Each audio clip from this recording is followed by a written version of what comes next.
Hey Debbie, Hey, Neil, great to see you. good to see you too. How are you? Happy New Pretty Year. good. Happy New Year. So here we are, All right. 2026. So I wanted to have this conversation with you today, because I really admire what you're doing with Portal to Ascension and wanted to talk about all the things you have coming up in this year and even in 2027. We can look at that as well, but I just wanted to have this conversation with you about that because you've been doing this a long time and it just keeps expanding and expanding. And I'm super happy to be a part of it. I mean, just to be, a speaker or a presenter at some of your events has been, life-changing and amazing. And I want everybody to experience that. Thank you. So I'm going to just start off letting you kind of give us the background of how Portal to Ascension got started. Yeah. Because I remember like attending some of your online stuff. As early as 2016. I Wow. know you started way before then, Yeah. but that was when I first got introduced to you, and I was thinking like, wow, this looks like an Arcturian brother, like I could really see this person. That's funny. Yeah. Yeah, so I just want to just hear from you, like, how'd you get the idea? How did this all start? And then we can just move on from there. All right. So, well, basically, you know, as a kid, before 2001, I was born in England, raised in England, and I was Mm, born into a Hindu family. So I had like a lot of spiritual information around me. And I would say hmm one of the main things that actually probably led me to this awakening is the fact that I was never told that the religion I was raised in is the only way to God. So hmm that in itself just kept an open field of awareness. And my whole like being raised in England, Christmas every single year. Christmas was the best time of year for me. I would get so many presents, and there was like I had such a huge family, so I enjoyed it quite a bit. And but as a Hindu kid, I never really questioned why my mom's favorite movie was Ben-Hur. You know what I mean? hmm Why like I watched it every single year, why I watched The King of Kings every year. It was just a part of it all. And my mom, I don't know what age I was at, but my mom had told me at one point that our religion doesn't say that there weren't other gods and prophets, that there were many prophets around the world, and religions were created after them because we're different people and we need to be approached differently culturally. So hmm that was kind of just the foundation. But even though it was the foundation, I wasn't really religious. Even though my mom was super religious, I was praying. I was like, they call it, in Christianity, it's called hymns, but Yeah. in India, they call it bhajans, right? Mm. So I would be 10, 9, 11 years old at these Indian religious events singing. And I had no idea what I was saying, right? So then fast forward, I moved to California when I was 12 years old, and I just went to high school there, but soon I started questioning and wondering why was it okay for me to be like believe in Yeshua, Jesus's life, and all these things when a lot of people that I met, including one of my friends in high school, parents literally didn't want him hanging out with me because Yeah. my family was Hindu, and to her that was a devil worshiping religion, right? So Mm. why is it okay for me to be into these gods and deities, but they don't believe that we're even legit at all. So as I started looking into that, I started seeing similarities between Christianity and Hinduism. There's so many different, including the rosary bead, for example. The rosary bead comes from the mala bead in India, and there's hmm actually evidence to suggest that the early Christians were in India, including Yeshua, and that they borrowed some of these traditions. So since I was seeing all these similarities and connections, this is how it all began for me. So leading up to this, I started wondering, well, everybody on the mainstream of organized religion is saying that we are completely separate and we did not evolve. One did not evolve from the other, but I'm seeing similarities. So, is there a root to all religion? That was my Yeah. first thing. Root to all religion. And that's all I wanted to know. And as I was looking for the root to all religion, I went further and further back. And then I stumbled on in 2001 the Sumerian tablets of creation, right? Mm. And the Sumerian tablets was my rabbit hole, was my like red pill moment, and I started like looking at these tablets and saying, well, they're talking about beings from space, from star beings. They have all this advanced awareness of the universe and planetary systems. Could it be that these gods, including the Hindu gods, aren't gods in the way we think that they are, but beings that visit Yeah. us from other planets? That's Yeah. that was the beginning of it all. Oh, wow, that's amazing. I can relate somewhat to your story, but maybe from a Christian perspective, because I was raised Roman Catholic, but I remember as a young child, I think I was only like 5 or 6 years old. I went over to a neighbor's house and they gifted me this beautiful book, which I still have to this day. So I still have this book. It's called the Encyclopedia of World Religions, and even as a child, I thought that was fascinating and I read it and I think I recognized the same thing you did. Like, wow, a lot of these religions, so-called religions, are actually very similar. There's not really that much difference. I mean, they're all kind of teach the same thing. It's just, maybe their description of God is a little different, but for the most part, I even back then as a young child, I was seeing, similarities and I was questioning the Catholic Church. I mean, some of the teachings are way out there, but I think it's really cool that you were able to experience, at least in the UK, different religions other than yours and find it totally acceptable. And I didn't know Hindu was like that. I know that Buddhism also is kind of similar in that they do accept teachings from other religions, Yeah, but those are the only two. It seems like with Judaism and Christianity and Islam, it's like it's our way or the highway kind of yeah. feeling. But I still have that book to this day because I too was starting to see the correlations between, all these different religions. And it's actually a beautifully illustrated book. I'm not going to pull it out right now, but it has beautiful illustrations of all these different religions and their temples and, some of the things that they believe in and so forth and so on. What I want to know from you also is, as you were doing this exploration, like you were kind of like exploring, you were starting to see, kind of going down this rabbit hole and starting to see kind of the root cause or the root history behind, religious beliefs. Uh, how did the extraterrestrial component started, interplaying into all of this? I'm just curious from your perspective. All right. So first, just to kind of go off what you were just sharing, I just want to Yeah. share one more element there. Hinduism, Buddhism, obviously Siddhartha Gautama was Hindu, right? Mm-hmm. And in my opinion, Buddhism is the original Hinduism. Buddha took it Mm-hmm. back to the source. Mm-hmm. And it was the age of the Vedic age, the Vedic times, Mm-hmm. right? And Mm-hmm. different, there's so many sects, just like the sects of Yeah. Christianity, there's those in Hinduism. So the sect that I'm a part of, my family is a part of the Vedic one, which are Mm-hmm. on the non-idol worshiping people, right? And Yeah, you gotcha. would think Yeah. that second, because my mom actually does worship idols, but my family, my origins, my grandparents and beyond were into a sect where they didn't worship idols, even though you think Hinduism has idol worshiping everywhere. And it was because Mm-hmm. of going on the Vedic principles. And the Vedic principles were the ones that have in the Veda, it says there are many ways to the same destination, Mm. right? And it's a quote in the Rig Veda. And what that quote is the reason why there is no conversion into Hinduism. Nobody Mm-hmm. can convert into Hinduism. And it's not because they're like, oh, you're a different religion, we don't want you. It's Yeah. because every path goes to the same place. You Oh, don't need, wow. you don't need to be Amazing. anything else.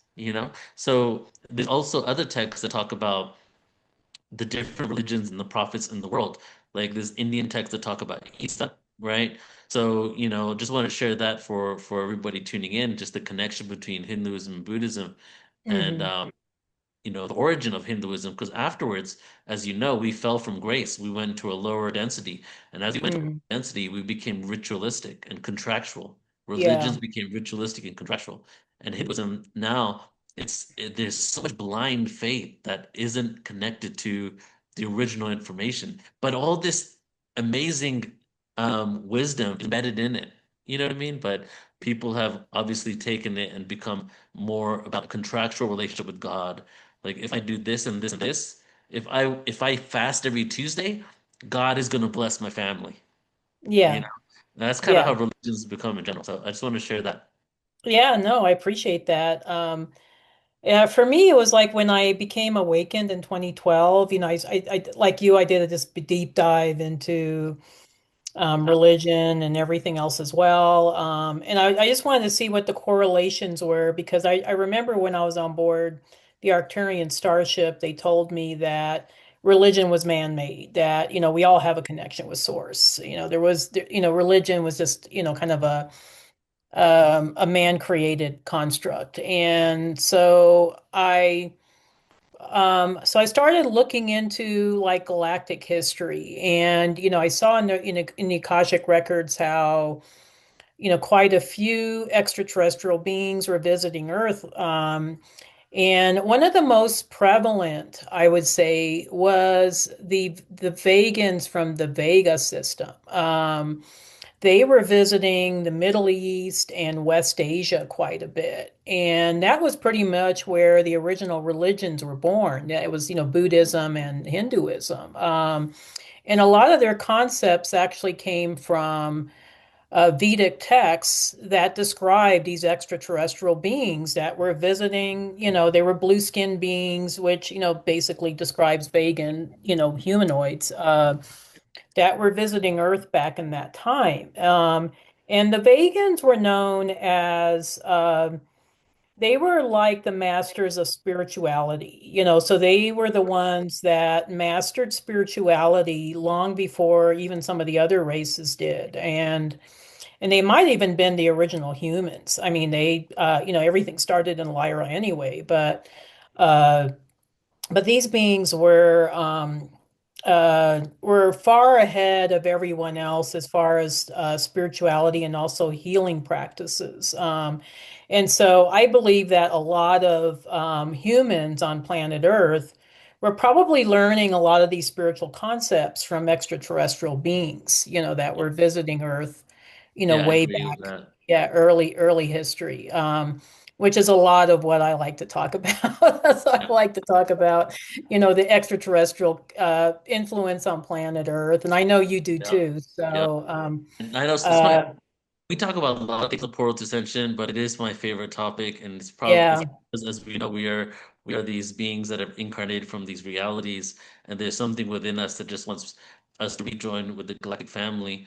And now getting into like the point of how the ET thing came from me, just to finish off with that Hinduism thing, because it actually ties back to Hinduism, is that yeah, Vedic awareness was always a philosophy. It was a way of hmm, life. It wasn't ever a religion. you're Buddhism right. was not Buddha. There was not even any chanting in Buddhism. Chanting came 1,000 years after Buddha, right? There Hmm. was just meditation and connection. There was no dogma involved. And so when I was doing the search, this as I shared, the Sumerian tablets of creation were the first things I found. And the couple things I found was the seven tablets of creation, 7 days of the week, right? There's a 10th planet in our solar system. There's a tablet Right. that has a map of our solar system with all the planets in the right position. But there's an elliptical orbit planet called Nibiru, right? Which everybody probably Hmm. knows the story by now. And so Yeah. that was like, wait a second. And I didn't go and jump off the deep end in that moment. I just had to look at two different things. I Right. either Or at least just look at things from a different perspective than what we were taught, yeah, Yeah. like and Yeah. the two questions I had was okay, so either now that we know that there's a source text for a lot of ancient religions in the world, Mm-hmm. either all religion is complete BS and God doesn't exist because it comes from an ancient sci-fi story made by these ancient civilizations, right? Mm-hmm. Or maybe these myths had some truth in it and they were describing in their own way, metaphorically, poetically, um, through descriptions of actual visitations from space, Oh yeah, and yeah. I felt that this world and us living on this planet, there's too many anomalies involved for there not to be some sort of creation element that's going on here, right?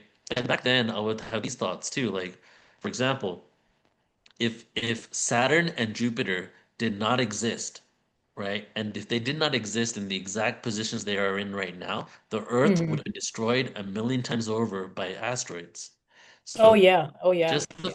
that those planets actually ended up forming, ended up going into the right positions in order to protect us and absorb gravitationally things that destroy us, the chances are so astronomical, it almost seems like these things were put into place deliberately, you Oh, know? absolutely.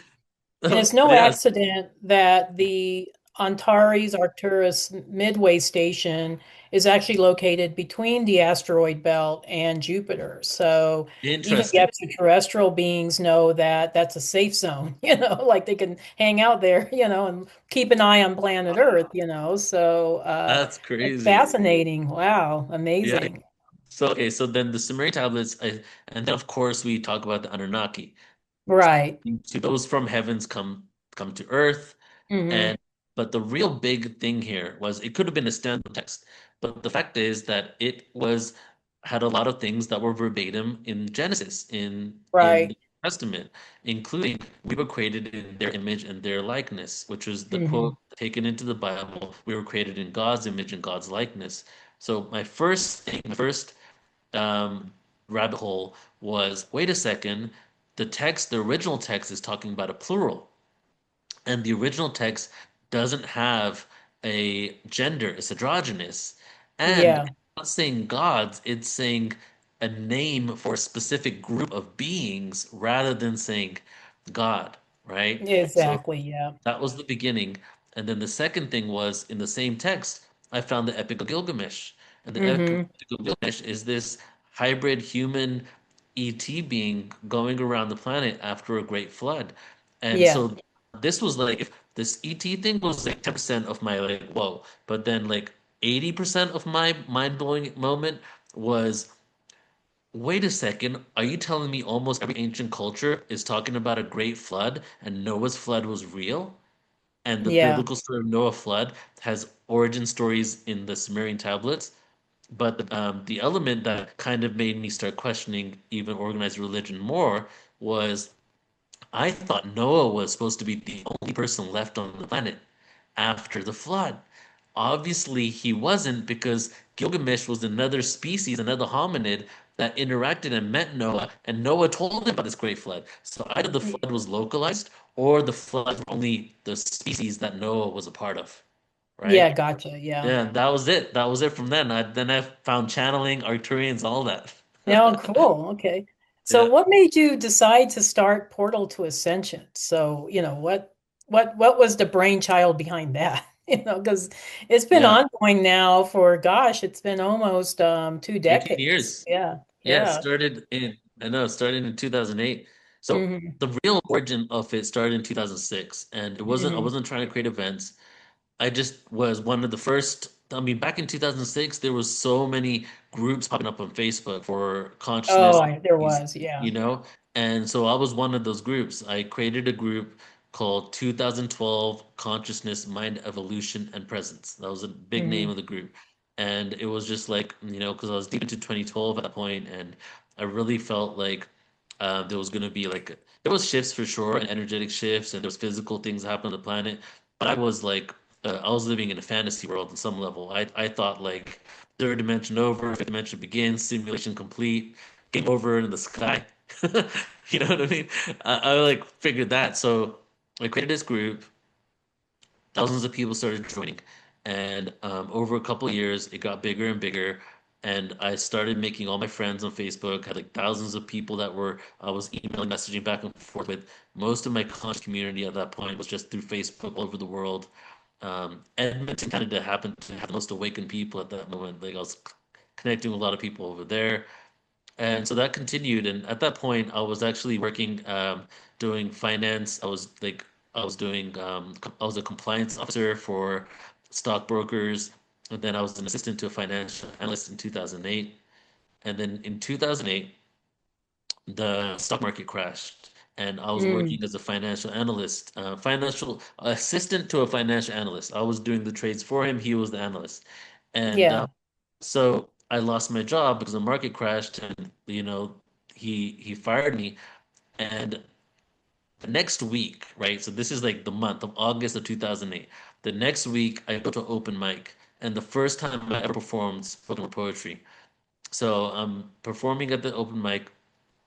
I'm kind of depressed actually at that point in my life because I was all into conspiracy theories. I was a deep conspiracy theorist person at that point. Illuminati's Yeah. outside us, I think depopulation. conspiracy theories are the gateway Yeah, sometimes to exactly. yeah, to this genre that we're in now, this crazy, crazy Yeah, stuff that we're it doing. is But because it's like unfolding yeah. lies in the manipulation, Yeah, right? exactly. You Yeah. got to like confront that stuff. And so I'd been in the confrontation for like 4 or 5 years, like, and I thought we are kind of screwed. I didn't think there was any hope for humanity. And I was at this open mic. I just performed. I sat down.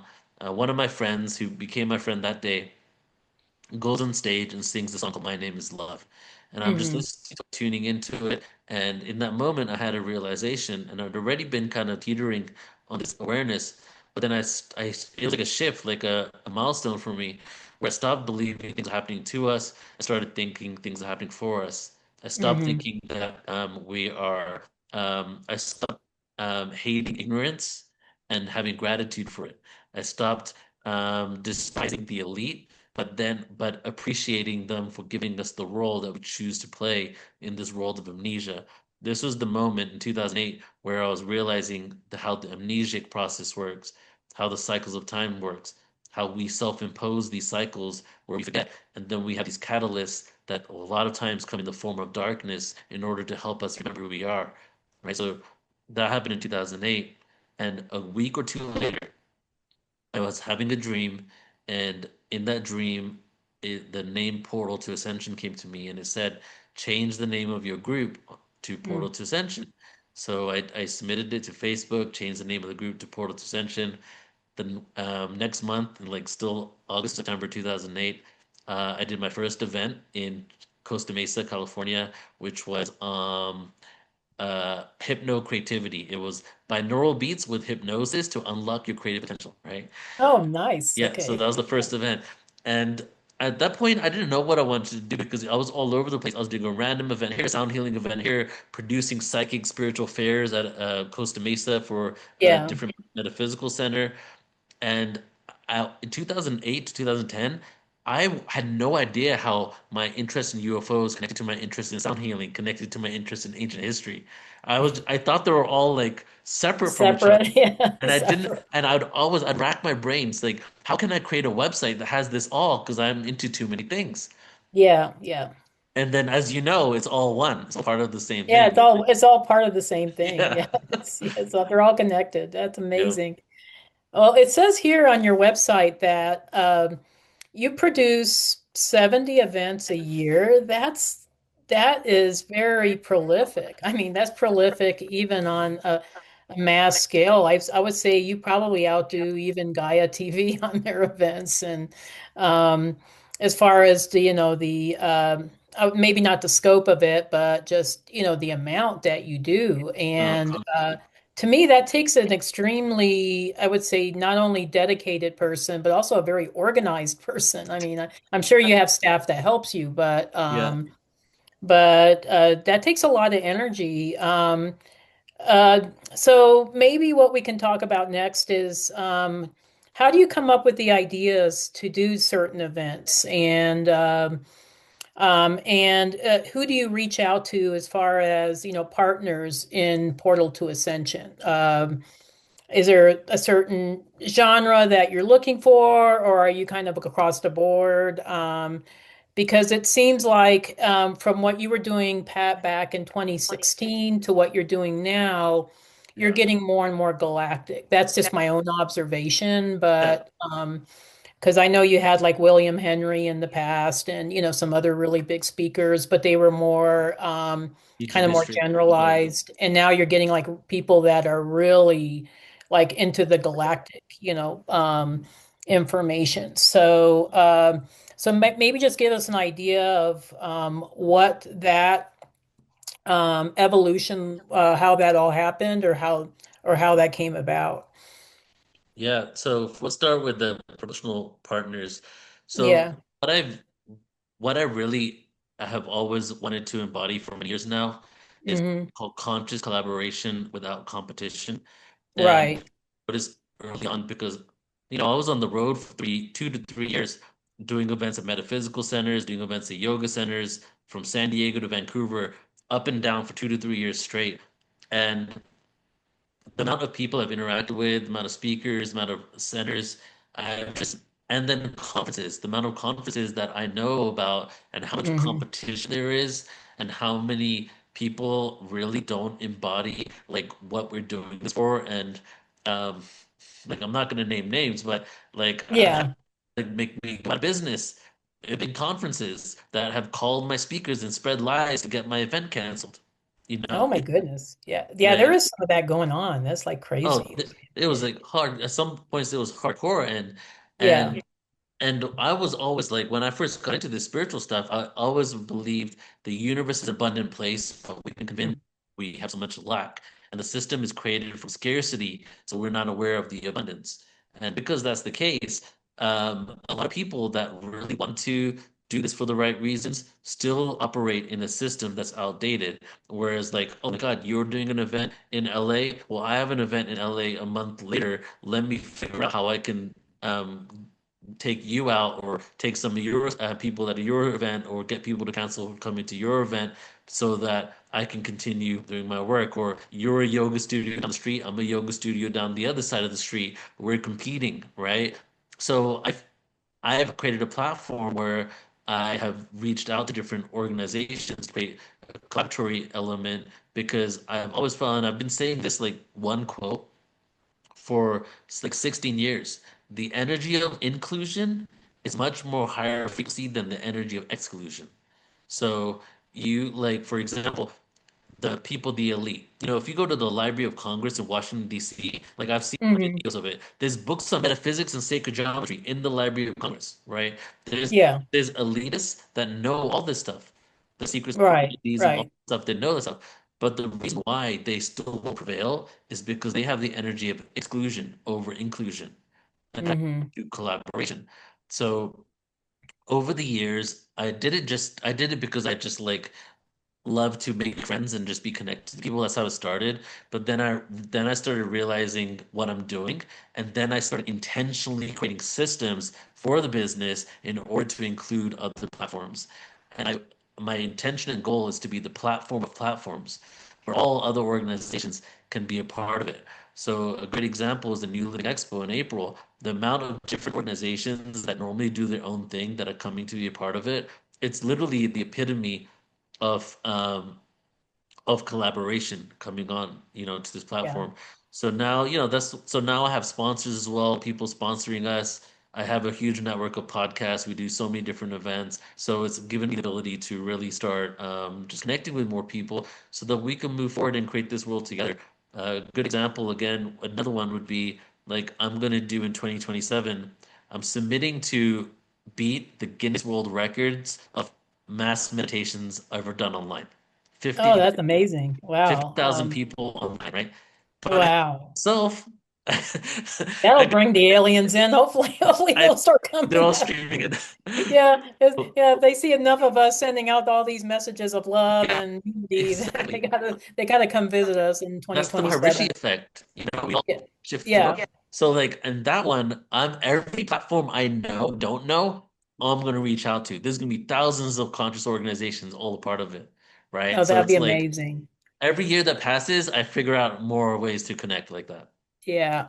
Well, what I admire Yeah. about you too is that just speaking as a speaker that has been in quite a few of your events, what I love about you is that you're not elitist as far as speakers. Like some places, or some conferences, it's like you have to be part of a certain group or you have to be at a certain level, to even be considered as a speaker. What I Yeah. love about you is that you include everybody. It's like you can be famous, you can be like, Gaia famous or, famous in our genre. or you can be an up and coming speaker and they both get, equal billing at your Yeah, events. And yeah. I love that about what you do because it's giving everybody a chance to share their truth and their That's story. what we're And here for. Yeah. yeah, I don't resonate with the term keynote because that yeah, implies that there's people that aren't a keynote. And it literally symbolizes and means you're the key and the others aren't. yeah, Like, no, that's kind of you know, elitist in a way. Yeah, yeah. totally. Yeah, When I was like just like going from in my mom's minivan, just like from town to town, sleeping in the minivan, doing events, I would yeah, like speak in the beginning and to the people I was with and the groups that was touring with me, and I would say that we're here as a platform to help people who can't get their don't have a platform to get their voice out, an ability to do that.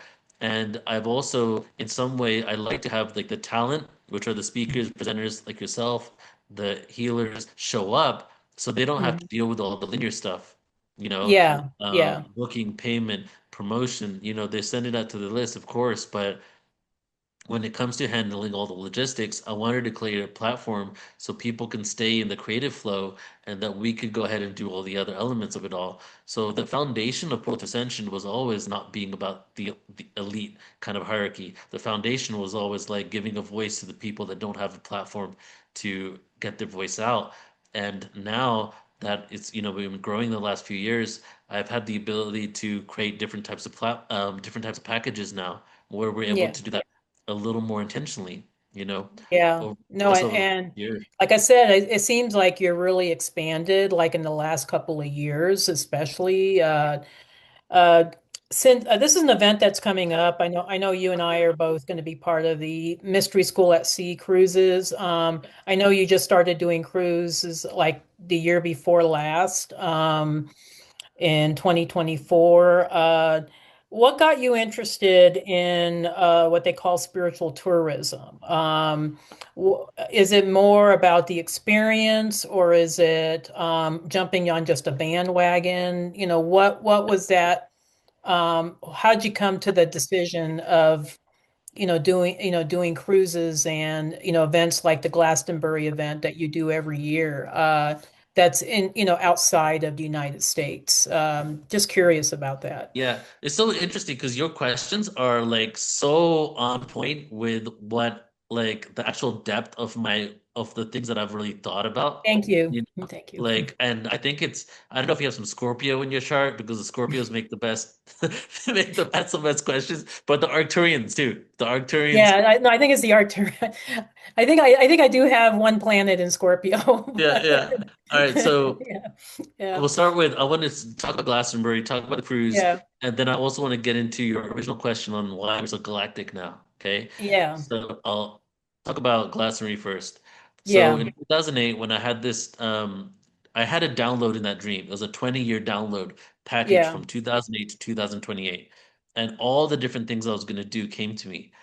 And I didn't know how it was going to come together. Not until a few years later did I realize what I received. And Hmm. one thing I knew about 2010, this was already aware to me. I knew that we were growing. I knew that we were going to create bigger events. 2012, I created my first large scale event, Cosmic Reunion in Irvine, California. And I knew that one day I was going to return to my homeland, England, and that so much trauma had happened to me in England. Like my childhood traumas are just insane. I spent a lifetime working on it. And I knew that one day, when Portal to Ascension gets to a certain level of being able to become international, the first place I'm going to do an event is the place that I was born in England in order to bring basically close a chapter of my story. And Right. it was the karmic healing kind of thing, and also going back and bringing the energy to where it all began for me. So I was in Glastonbury 5 years ago, so and 4 years ago. And when I'm in Glastonbury, I put a post on the Telegram for Portal to Ascension. Anybody, any of PTA community in Glastonbury, I'm here. Somebody said, "Oh yeah, I live here. Let me make you lunch, and let's go to the King Arthur's Abbey and have lunch." So I'm there, and she goes, "Have you ever thought of doing an event in Glastonbury?" And I'm, well, why would I do an event in Glastonbury? If I did an event in England, wouldn't I do it in London? That's where the people are at. There's nobody Yeah. here. It's a small town. And I go, all right. She tells me, no, she said to me, in England, in the US, there seems to be a lot of ascension work where Hmm. there is a goal. People have these goals of the awakening they want. And what she's noticed in England is most of this stuff is compartmentalized and fragmented, where people are doing their thing as a Reiki healer and different things like that. But the ultimate mission of putting that all together, of the evolution of consciousness, doesn't exist in the way that she's witnessed in the US. And that Mm. she thinks that it would be beneficial for us to come and do it in Glastonbury. And I'd already fallen in love with Glastonbury. It's my first time there because it's the only place where you can have authentic pagan experiences from pre-Christian Europe. You can go to yeah, of course, you can go to Denmark and Norway, but that's all tourism on that element. And Glastonbury, yes, it has tourism, but it also has the mysticism there. So I decided to, I said to her, okay, if you find me a venue in about a month or two, because I have to move on to other projects, if you find me Yeah. a venue, I'll do the event. Okay. And so she found me a venue. She got it all connected for me. And then I did it. It was sold out the first year. And the second year, we had to turn people away because we didn't have enough seats you Yeah. know? I And think I so, remember that. Yeah, that was yeah. and And so you then, also, I think, really booked up with speakers too. You had, were able to attract, just the best oh, speakers we had for some great people. yeah. Yeah. And Yeah. so now it's like, then I had to skip a year because it's a lot of work to produce all these events. Oh, And it is. Yeah. so I decided to skip a year. I'm doing it again this year in August. So that was the reason for Glastonbury. And it became a really amazing experience because it's not only a conference. We do tours, King Avalon tours 2 days before the event. We Hmm. have the Glastonbury conference. We have post-conference workshops, and then we do an Avebury Stone Circle tour on Tuesday. So it's a retreat, it's a tour, it's a grid working event because you're in the heart chakra area of the world, and it's a conference. So and because I'm just like I love to like incorporate everything that I love to do in one. Yeah. Yeah. Glastonbury is really fun because it gives me the ability to do almost every type of production that I do in one experience, Mm. right? And now That's wonderful. the Yeah. cruise is very similar because the Hmm. cruise gives me the ability. So the thing that really got me for the cruise, first of all, Susan Chomsky had been asking me for 3 years before this cruise, the last cruise that you were on, to do cruises, and I said no because I was anti-cruises. Yeah. Yeah. Yeah, so. And then a few years later, the same time I was in Glastonbury, my friend Vitali, who you know, he was living in Hmm. Glastonbury at that time, and he called me up and said, "Hey, come over for dinner." Took me over to his house in Glastonbury. Had a call with Susan Shumsky, and Susan basically told me the whole deal. And at this point, for some reason, I felt it's time to do it. And I said, okay, if we do a cruise, every time we do a cruise, it can't just be like a random cruise to like um, Long Island or a random Or cruise to Caribbean or something. Yeah. It yeah, has to it's be got to be intentional. yeah, Yeah. Yeah. intentional and ancient civilizations. We got Yeah. to go connect with them.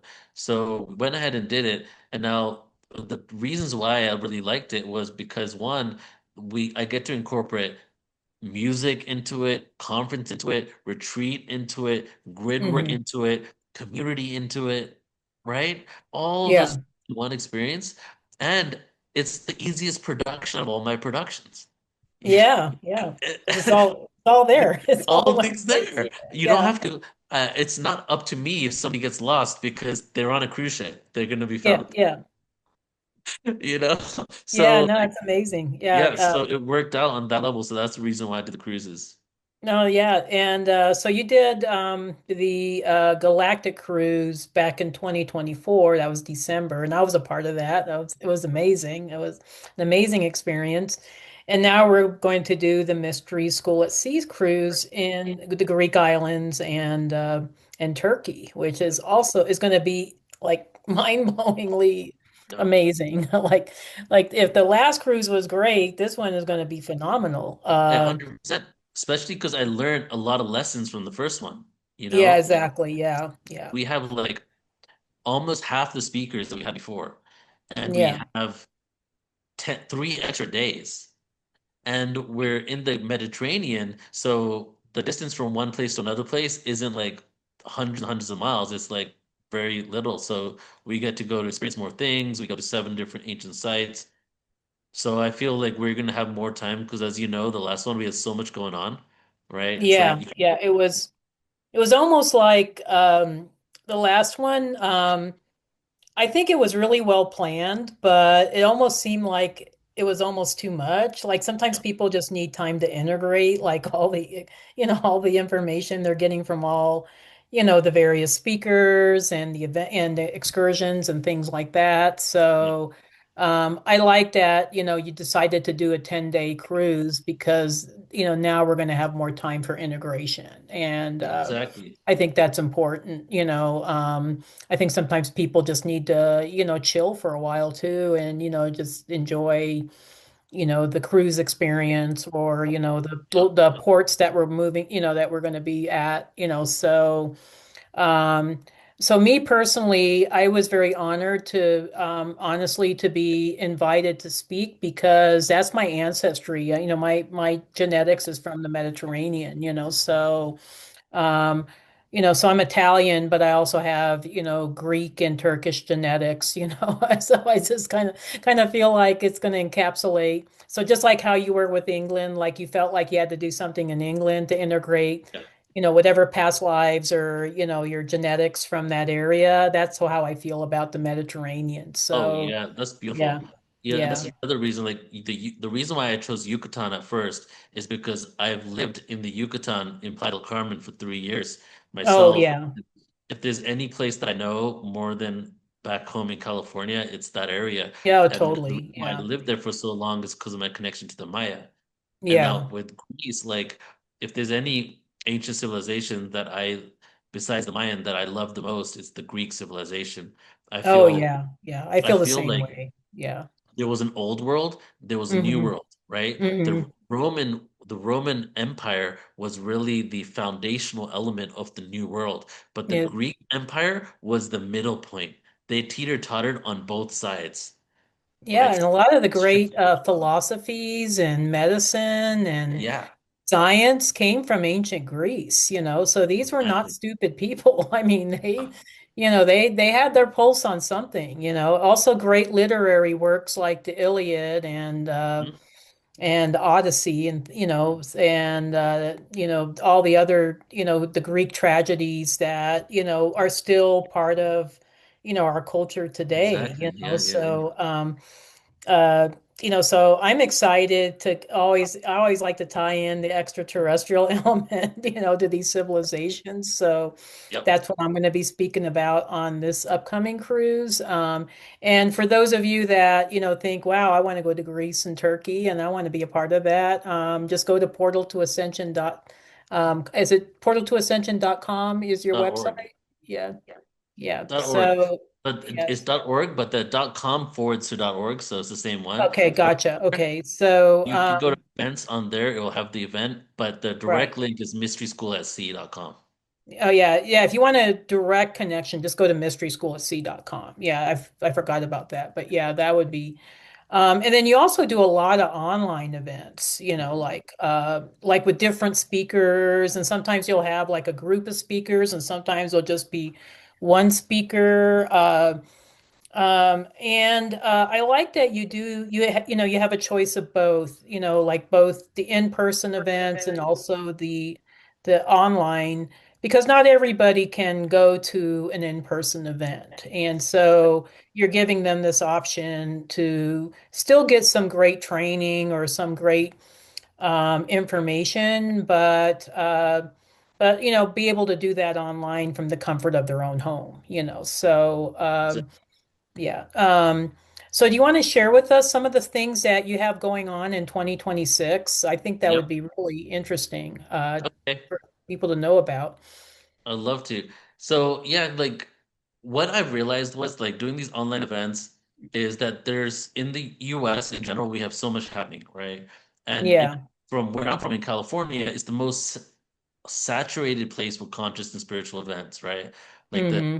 the New Living Expo that I've taken over used to be the largest expo. It's in California. Conscious Life Yeah. Expo is the largest expo. It's in Yeah. California.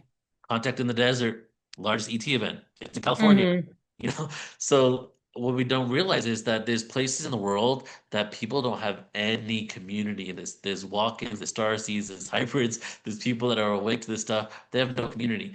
And there's even places in the world where you can't even talk about this stuff online in specific countries that really do not appreciate you being openly outspoken about your starseed connection or something like that, or your families and friends might shun you.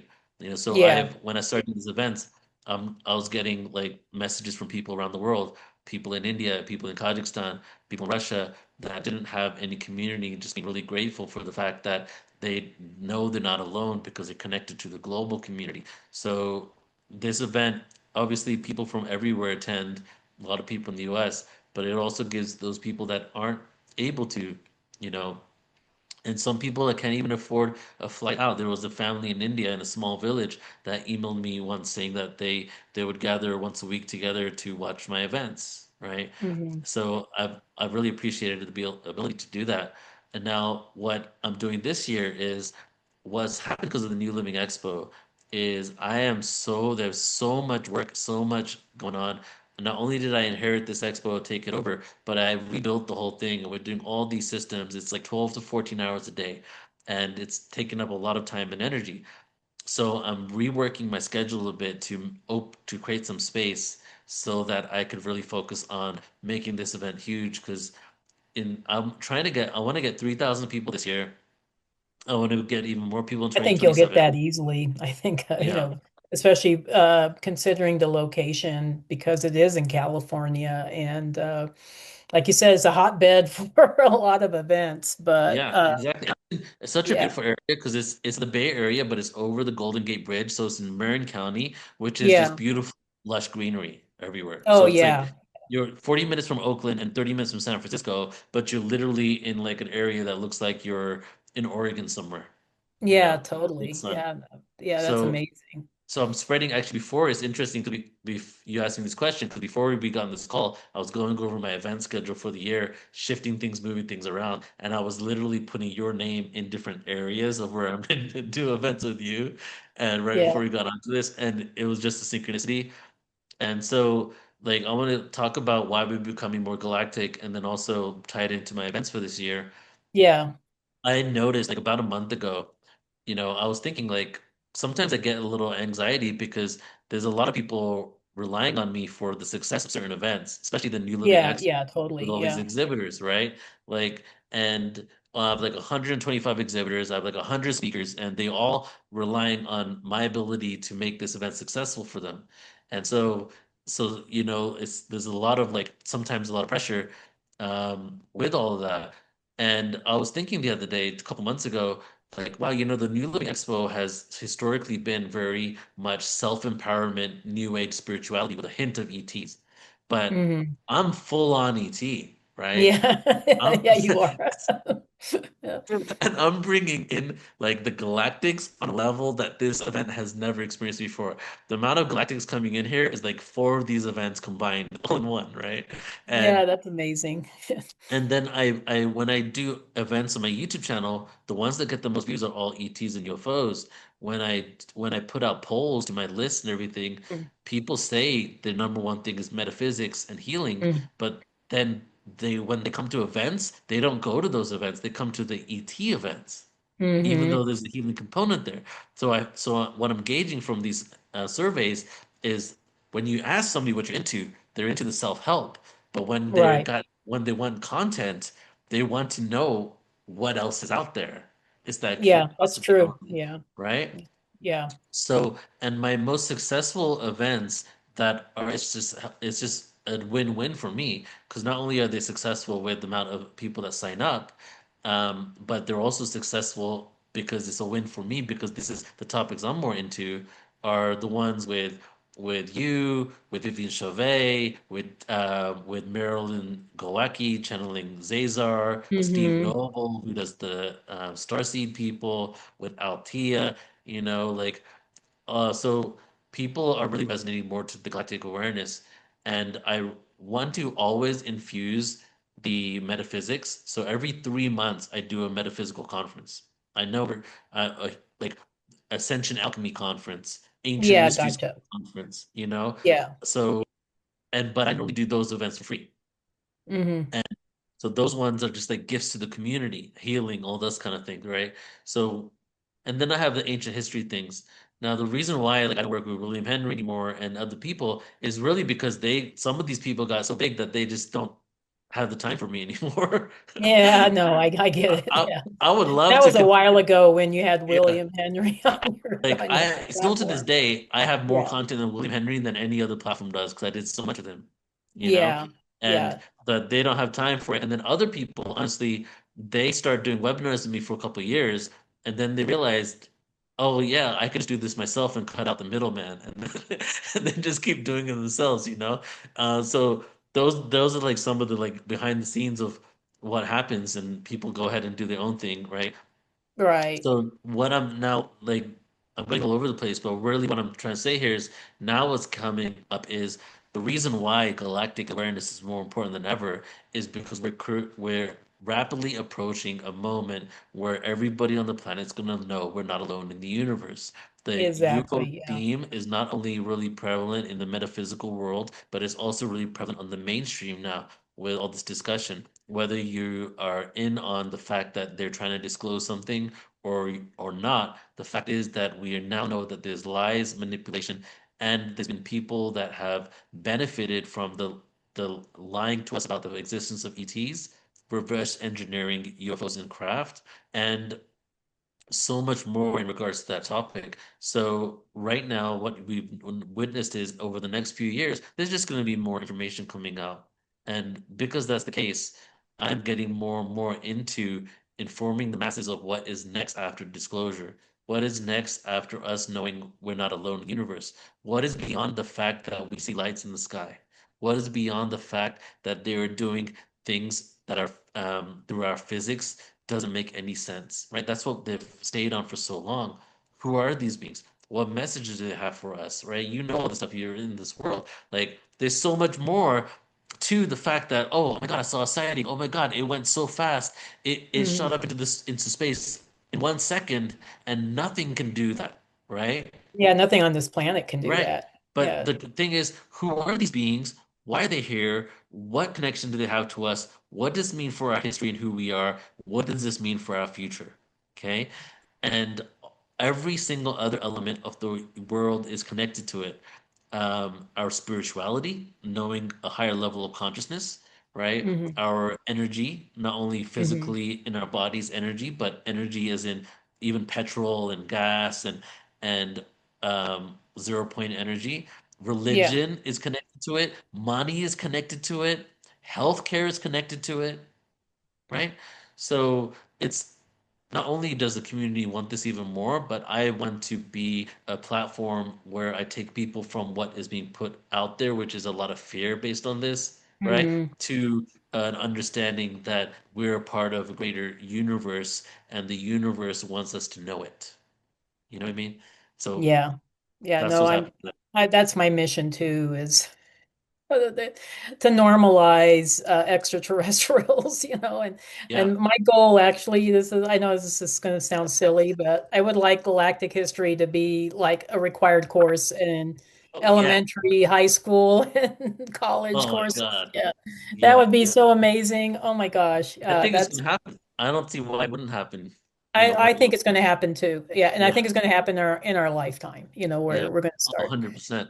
Well, Yeah, we're gonna have I don't know. open Maybe you contact and in I our will be lifetime. working on the curriculum for that. So maybe they'll call I us do in. not doubt that at all. I really Yeah, feel it's probably gonna happen. Yeah. yeah. So I want to wrap things up, but I if maybe we can just wrap things up on how people can contact you, or maybe some action steps, if Sure. folks are interested in checking out some of the online events or some of the in-person events. You got a lot going on in 2026. I mean, Yeah, it's, yeah, I a know. lot. It's a big year. Yeah, And the yeah, interesting thing is it's just the preparation year for 2027. yeah. I know. Yeah, no It's the kidding. Yeah, beginning. it, So it I'll takes it share takes like a long time. It's like I I think, folks don't realize like to put together a training or, even something online, but especially like an in-person event, it Oh takes yeah. like, years of training, or, years of preparation, so, Yes. Yes. yeah, So so, yeah, So what I'll do is I'll share some of my events and then tell people where they can find out about it. But to yeah, circle back to one of your questions is how do I come up with the topics? So I'm just sitting here philosophizing and thinking of things and taking a walk or going in the shower and then just a yeah, thought of a thing that I wanted to know about comes to me and I just yeah. put it on my list. And then for example, 3 years ago, simulation theory event came to me, and I have it on my list. And next year I'm going to do it. So sometimes my list I've had for years, and Oh, interesting. sometimes, Okay. yeah, so like I'm looking at my list right now as we're speaking, and I have like I'll go right to the end of my list, and these events don't even have dates on it yet. The Ultimate Sound Frequency, a Harmonic Resonance Conference. I Oh, put that that on would be 3 years really ago. interesting. 3 years Yeah. ago. So that will probably happen in 2027. Hmm. Are we in a simulation conference? I put that on there 4 years ago. That'll probably happen next year. The Mayan Yeah. and Ancient Indian Connection Conference. The Mayans and the Mhm. Indian Connection. I'm probably gonna do that in 2028. 10 Are you years gonna do ago. that in Mexico or South No, this America? is online. These are all online events. Oh, online. Oh, wow. And Okay. in 10 years ago, I had an idea to do a Truth About Cancer event. I had it on my Mm. list 5 years. 5 years later, 5 years ago, I did that event. So, and now that I know that like I'm here to just do every topic that I could ever be curious about, it ends up becoming an event. And then we eventually create it. So some things that we have coming up this year, and I'm sure this is going to probably go out after this event. So when this interview is being recorded tomorrow, is the Real Disclosure Conference. So I'm doing a 2 day free Yeah. event on disclosure.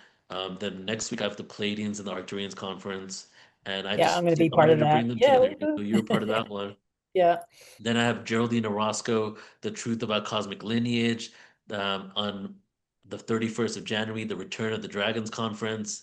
We have the Final Shedding, Year of the Snake Ends and the Horse Begins event in Hmm. February, the Re-Evolution of Consciousness and Cycles of Time, Ancient Future Mystery Schools after that, um, Steve Noble opening to Channel Your Higher Self, Patricia Corey, The Cosmic Web, Debbie Solaris on March 7th, Origins of Lemuria, right?